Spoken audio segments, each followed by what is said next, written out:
दाद एक बहुत ही आम त्वचा का संक्रमण है जो कि एक फंगस से होता है। मैं डॉक्टर शिल्पा देसाई शेल्वी हॉस्पिटल इंदौर में एक फिजिशियन के तौर पर अपनी सेवाएं देती हूं और आज हम दाद के बारे में बात करेंगे।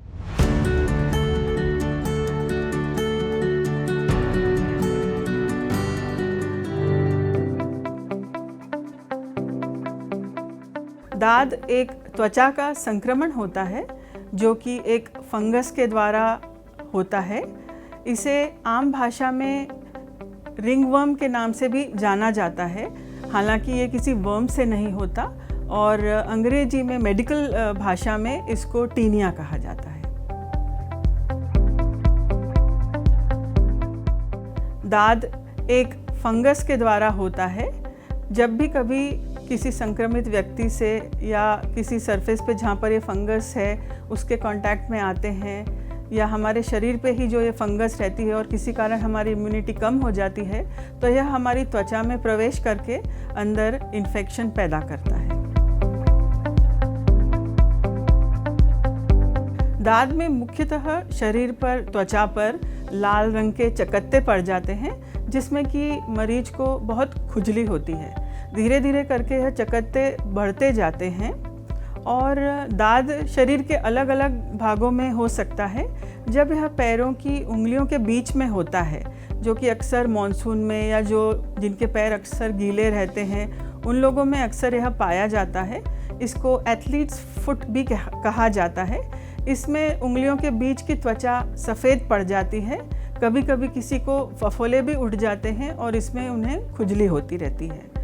दूसरा, जब यह सर की त्वचा पे हो जाता है जिसको स्कैल्प कहते हैं इंग्लिश में, तब त्वचा में, सर की त्वचा में भी गोल गोल चकत्ते पड़ जाते हैं जहाँ से बाल झड़ने लग जाते हैं मरीज के और खुजली होती है। इसको टीनिया कैपिटिस भी कहते हैं। इसके अलावा शरीर पर कहीं पे भी यह हो सकता है। दाद का निदान मुख्यतः मरीज के शारीरिक परीक्षण द्वारा, किसी विशेषज्ञ द्वारा वो ही उसे करते हैं और कभी कभी कुछ स्पेशल केसेस में वो त्वचा पर से कुछ सैंपल लेकर उसको लैब में भेजा जाता है जहां उसका कल्चर किया जाता है और वो कौन से कीटाणु या क्या फंगस है उसको देखा जाता है जिससे कि उसका सही तरीके से इलाज किया जा सके। मुख्यतः इसका इलाज क्रीम से ही हो सकता है और कभी कभी कुछ मरीजों में इसमें एंटीफंगल गोलियां भी देनी पड़ती है क्योंकि उनका केस ज़्यादा सीवियर रहता है, नहीं तो मुख्यतः यह एंटीफंगल क्रीम्स लगाने से ही ठीक हो जाता है। दाद से बचाव बिल्कुल संभव है। यह अधिकतर गर्म और गीले मौसम में, जैसे कि मानसून है, उसमें यह ज़्यादा होता है।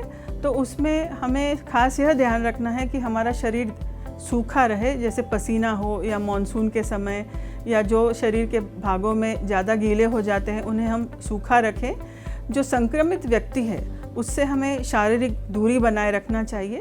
जब कभी हम कोई कॉमन प्लेसेस यूज़ करते हैं, जैसे कि स्विमिंग पूल है या जिम है या कोई कॉमन लॉकर्स हैं, तो उनका उपयोग करने के बाद हमें अच्छे तरह से स्नान कर लेना चाहिए और हमारी इम्यूनिटी अच्छी रखनी चाहिए जिसके लिए पौष्टिक भोजन, नियमित व्यायाम, ये सब बहुत ज़रूरी है।